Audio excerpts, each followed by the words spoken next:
Lipton Tea and Lipton Soup presents Inner Sanctum Mysteries, starring Wendy Berry.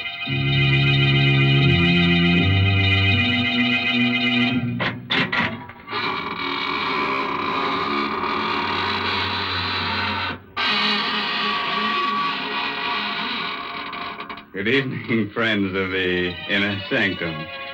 This is your host, Raymond, inviting you through the squeaking door for a grisly little party. Well, now for our weekly news summary of events from the other world. Slash. The Galloping Ghost defeated the marauding murderers in the opening game of the Ectoplasmic Baseball League last week. An invisible crowd of 20,000 saw the contest. Slash. The Slimy Spooks Union is considering a strike to charge people for overtime when they scare them during the day. And, oh yes, a fake medium was arrested for saying he could get in touch with humans. Well, that's very funny, Mr. Raymond. Now, that's what I like, when you say amusing things instead of scary ones. Oh, thank you very much. Well, they have a very amusing time in the other world. The other day, they held a masquerade ball, and everyone came disguised as people. Well, that's very interesting. Did they serve refreshments? Oh, yes, they served Lipton tea. Everybody loved it. Why, to count all the cups of tea they drank, you'd have to be a teetotaler. Well, then the other world must be pretty much like this one, because folks here feel the same way about Lipton tea. Why, more people drink Lipton's than any other brand. And they don't just serve it at mealtimes either. Yes, sir, Lipton's is an around-the-clock drink. It helps lots of housewives through their work day, and it's a grand beverage to serve your friends when they drop in of an evening. And, of course, there's one big reason why Lipton tea is so popular. It's because of that famous brisk flavor. That word brisk means that Lipton's always tastes tangy and full-bodied. It's never flat or wishy-washy. Yes, folks, you just don't know how good tea can be till you've tried Lipton's. Friends, while you're trying things, try on this rope aside, huh? Oh, didn't I tell you we're going to hang a very attractive lady tonight? Our story is called The Girl and the Gallows. It all adds up. It's an original radio play by Milton Lewis, and our star is that glamorous motion picture actress, Wendy Berry, who'll play the role of Karen. All right, friends. On a nice spring evening like this, a few chills running up and down your spine are just what you need. So get yourself a sweet companion, turn the lights down low, put your arm around her. Oh, brother, sit back and get ready to have the wits scared out of you. Let's go. The door was open, and I walked into the strangest apartment I'd ever seen. A sweet, sickening odor overwhelmed me as I looked around. It was a rare incense, burning in a hollow skull that stood on the mantelpiece. I looked closely. The skull was human. I felt someone's eyes on me, staring, watching every move I made. Good evening. You're Karen Marlowe, aren't you? How did you know? I'm Laura Mason. Oh, Father's told me so much about you. I had to come and see you. May I call you Laura? Of course. I thought it'd be best if we met like this by ourselves. When you marry Father, you're going to be my mother. I never had a mother. She died when I was born. Yes, Dennis told me. I can see now why Father's so much in love with you. I can grow to love you, too. What has your father told you about me? That you were quite an extraordinary woman. Can you really foretell the future? Why did you come here? I told you. You're going to be my mother. That's not the reason. I don't understand. Sit down, Karen. Before you leave here, you will understand. And you'll believe everything your father told you about me. She sat next to me, held my hand. Hers felt like ice. Suddenly, her body shook and quivered as though she were being seized by some terrifying unseen demon. Her eyes had little dancing flames. Then they were gone. They became hollow, endless, like two round black holes of infinite space. She was in a trance. Her hand held mine like a vise. There's not going to be any wedding. What are you saying? I see a coffin. A coffin? There's a man in it. Dennis, your father. You don't know what you're saying. On the floor of your home, a dagger in his throat, his head in a pool of blood. Stop it! Murdered! Stop it! You struck me.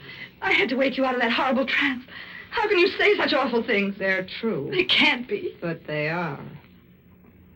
I still remember the last vision I saw. It should interest you very much. I don't want to hear about it. You were in it. I? How? There was a figure hanging from a gallows. It was you. You hate me, don't you? You want to see me dead. That's why you're telling me this. No. I'm not afraid of you. You're rotten and evil and loathsome. And I hate you. I hate you. I could kill you.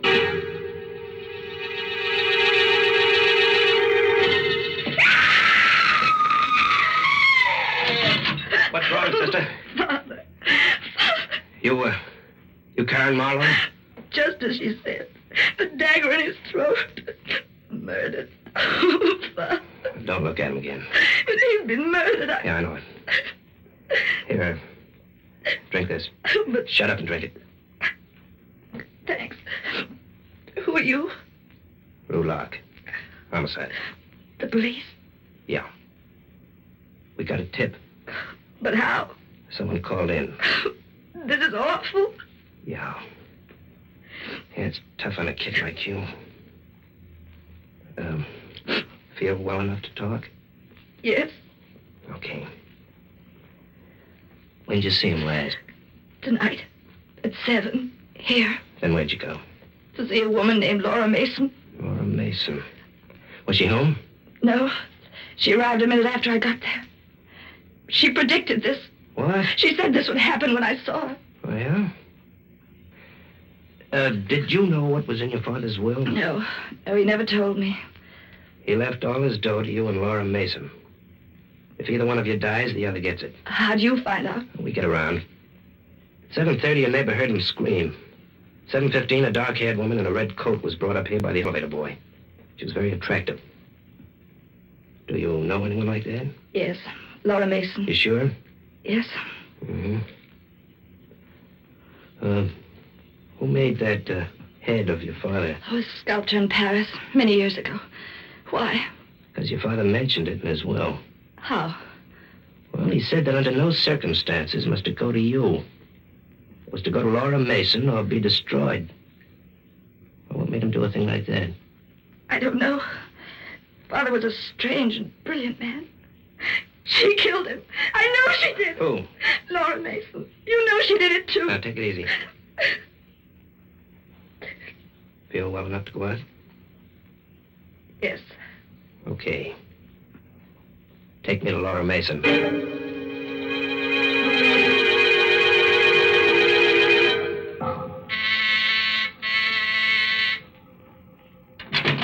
Yes? I'm Lou Locke. Homicide. Police? Yeah. Where's Laura Mason? Laura Mason? Don't play dumb. Oh, I never heard of her. Ever seen this lady before, Miss Morrow? No, and I've never seen this apartment before either. Did you make a mistake? No, this is the building. This is where the apartment is, but I don't understand it. Neither do I. I told you how strange it was. Yeah. Hey, the skull on the mantelpiece, I don't see it. But it was here, only a few hours ago. What's your name? Maxine Maynard. How long you living here? 5 years. You must have made a mistake, Miss Morrow. I didn't. I know it sounds crazy, but you don't believe me, do you? You don't believe a word I told you. Let's go back to your place. The boys must have finished up by now.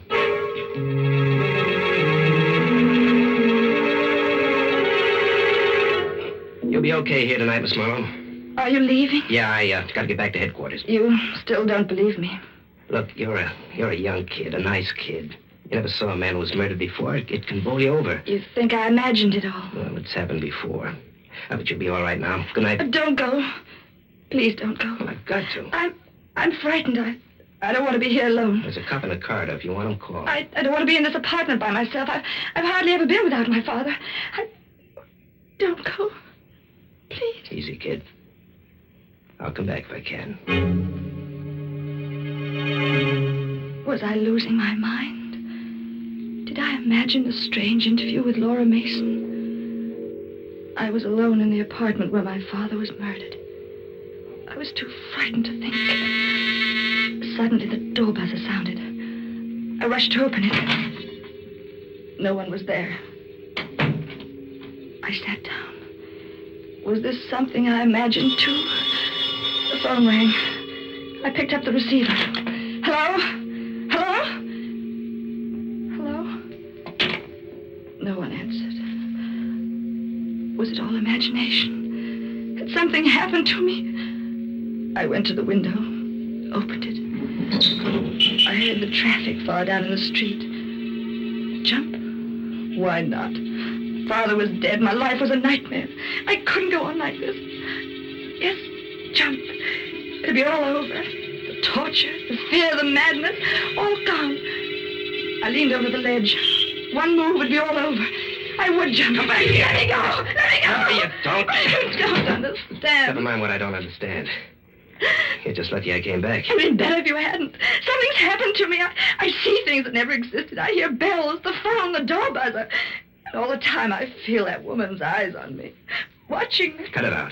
Why didn't you let me jump? I'm no good to anyone this way. Why did you come back? Because I... Come here. Don't. Let go of me. Shut up.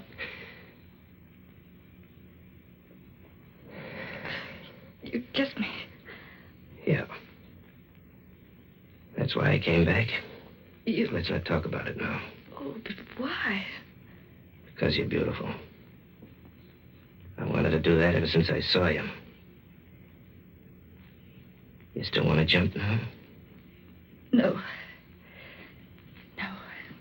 Okay. I'm going to take you to a good doctor. You think there's something the matter with me? We'll let him decide. But I did see that woman, just like I told you. We've been checking. We can't find any trace of a Laura Mason. Why'd you jump like that? The door buzzer. You did hear it ring, didn't you?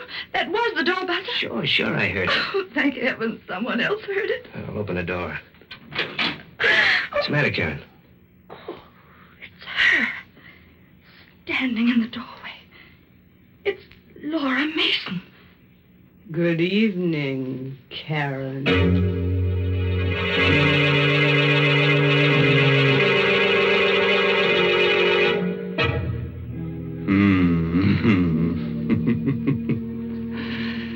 Nice, queer monkey business, huh? Say, I wonder what happened to that apartment with the burning skull on the fireplace. Oh, that'd make a cozy little place for a vampire. She could invite her friends up and have a few drinks. Oh, now, Mr. Raymond, I just can't stand the thought of vampires. Oh, well, tell the truth. I feel the same way, Mary. I always say that I could kill a vampire and it wouldn't bother my conscience at all. After all, I wouldn't be spilling her blood. It'd be somebody else's. Now, please, there are no such things as vampires. So let's talk about something else.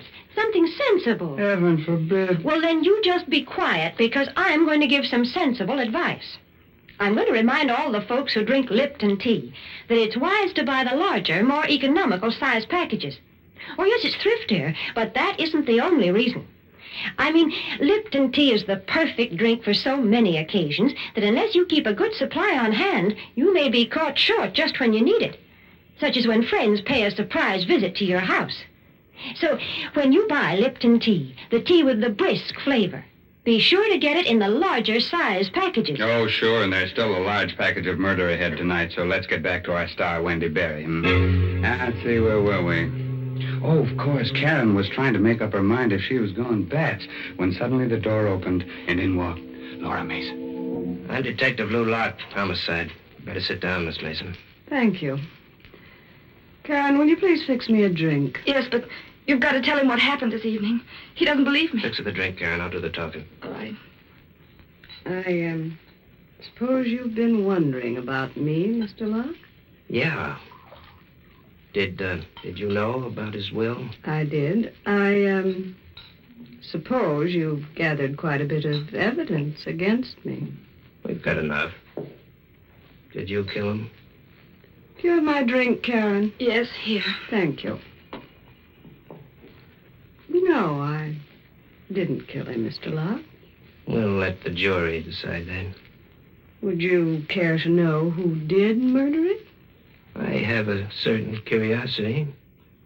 She did. Karen? Yes. You don't know what you're saying. Why don't you tell him, Karen? Why don't you confess? But I have nothing to confess. I didn't kill my father. Lou, you don't believe her, do you? You know she's lying. I listen to everybody. That's my business. Are you going to confess, Karen? What are you trying to do to me? You know I didn't kill him. You know because you killed him yourself. Miss Mason, I understand you saw the body of Dennis Marlowe in a vision. Yes. The vision came after the murder. After you were known to come to this apartment earlier this evening. She killed him. That's why she could see these things in her vision. What have you got to say to that, Miss Mason? I see I'll have to convince you too, Mr. Locke. You don't believe in these powers of mine? No. You will. Let me hold your hand. She held his hand, just as she held mine. That same strange shudder went through her body. Her eyes again became the round black wells of infinite space. In a moment, you'll be looking at the body of a woman, Mr. Locke. She's lying on the floor of this apartment. She's dead. Yeah? Who is she? I can't see her face yet. Wait. I'm beginning to see it now. What's the matter? This drink has been poisoned. What are you talking about? Karen poisoned my drink. The body lying on the floor is me. She's murdered. No, it's a lie. It's some trick. You won't win, Karen. My body will disappear. It's not like yours, not like any of you. You won't be able to arrest me. What happened to her? What's the matter? Just a minute. She's dead. Dead? Murdered. She's been poisoned. Poison? That's right. Look at her eyes. But I didn't do it. You saw me pour the drink. I wasn't watching you. But you can't I believe didn't that. say you killed her. But that's what you're thinking. What I'm thinking now isn't worth a button. Give me that shawl on the piano. Here. I want to cover her. You don't really believe Listen, that. you stay here. I'm going into the next room to phone headquarters. I'll be back in a minute. I looked at the shawl, covering the twisted heap on the floor. What kind of a woman was she? Why had she lied? As though hypnotized, I walked over to her, picked up the shawl. She was beautiful, even more beautiful in death than in life. Then out of space, just as I'd felt it before, I felt her eyes on me. They were closed, yet I knew she was watching me, staring at me, looking at every move I made. Suddenly, I heard myself screaming at her, "You can't see me! You're dead! You're dead! You can't see me!" I couldn't bear it another moment. I ran out of the room, terrified and hysterical. "She's watching me, Lou! I can feel her!" Karen! She's watching me! Karen, get a grip on yourself. Oh, I tell you, I feel her eyes. Karen! You must believe me. Please, believe me. Now, look, you'll be okay. I finished my call. I want you to come back inside. No, I can't. You've got to. Look, if you'll only realize that there's nothing to be afraid of, you'll be all right. Come on. Oh, I'll go. I'll go if you tell me you don't believe what she said. I don't believe it for a minute. She put that poison in the drink herself. She knew the game was up, but she just wanted to make trouble for you. The whole thing was an act. Here's the... Lou, look. The shawl's on the floor, but Laura Mason... Laura Mason has disappeared.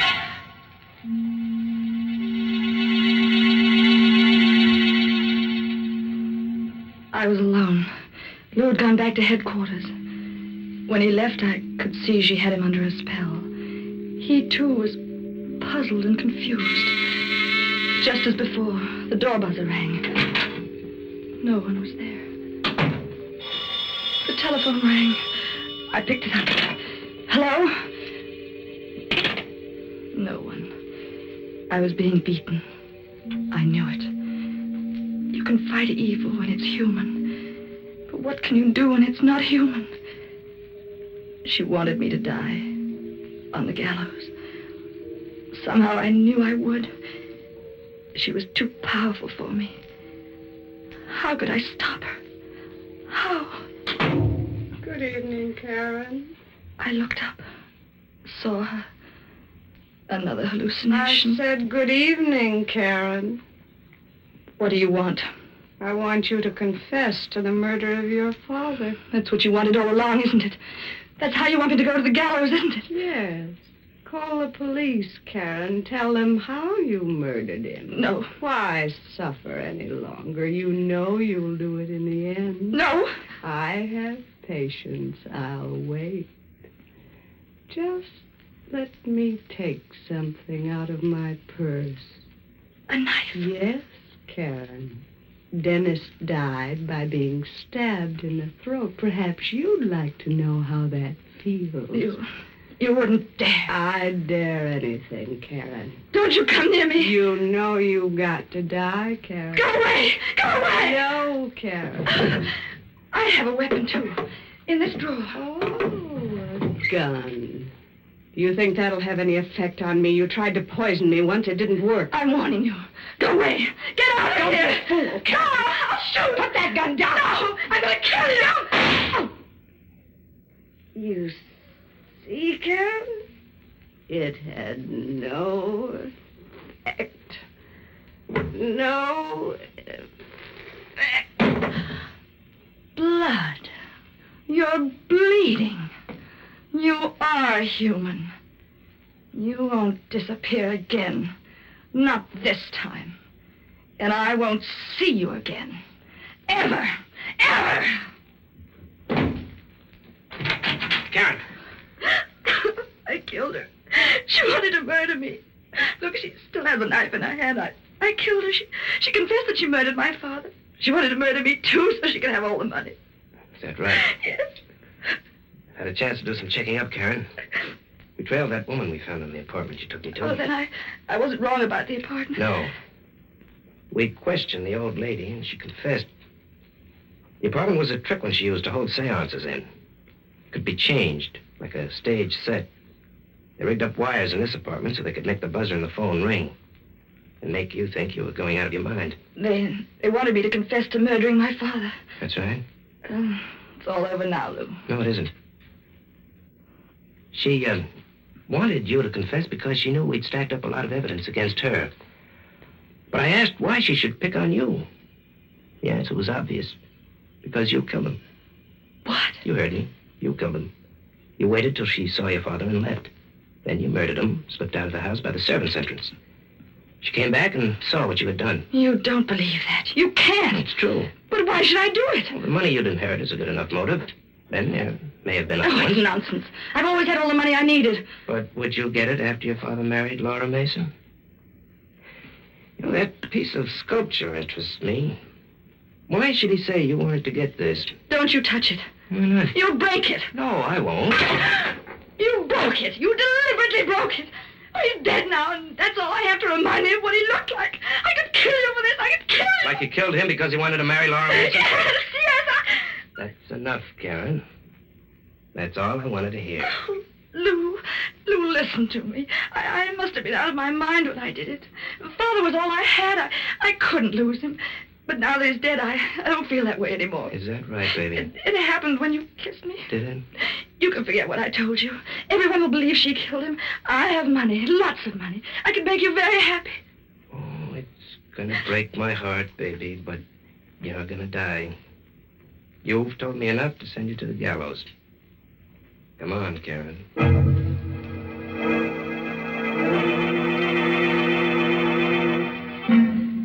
I pleaded temporary insanity. It failed. This is the last night. That noise. The gallows. They're testing it. Laura Mason was a strange woman. All I can think of now is what she told me. It seems so long ago. There was a figure hanging from the gallows. It was you.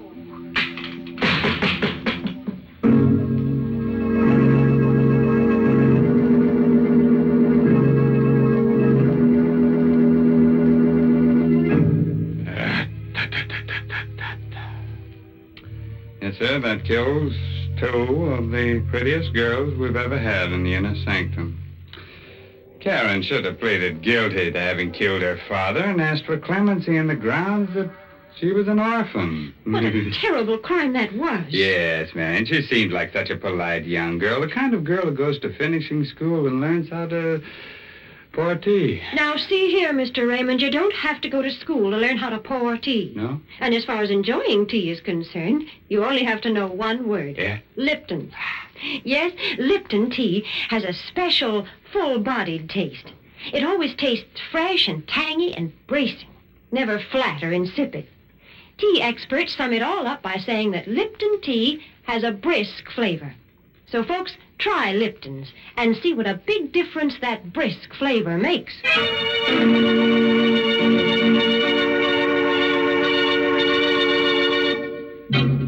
A word of advice, naturally. If you wake up in the morning and feel like stretching, and go hang yourself, bud.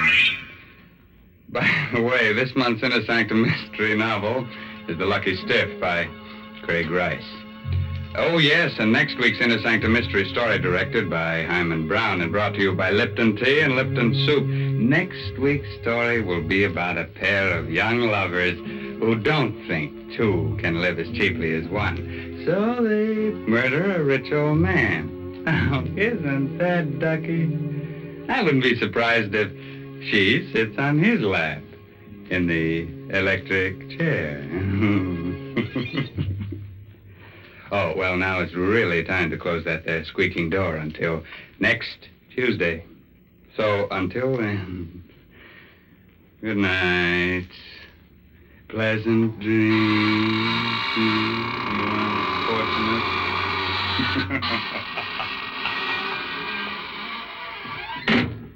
Folks, these busy days, we all want to save time when we prepare meals, and yet we don't want to sacrifice that good homemade taste. Well, that's just the time to serve Lipton's noodle soup. Lipton's is quick and easy to prepare because it comes in an envelope. You just empty the contents into boiling water, and in no time at all, soup's on. And Lipton's has a real homemade chickeny flavor. It tastes just like the chicken noodle soup you'd make right in your own kitchen. It's economical, too. Lipton's costs less and makes more than canned soups. So don't forget Lipton's noodle soup. And don't forget to tune in next Tuesday night for another Inner Sanctum mystery. This is CBS, the Columbia Broadcasting System.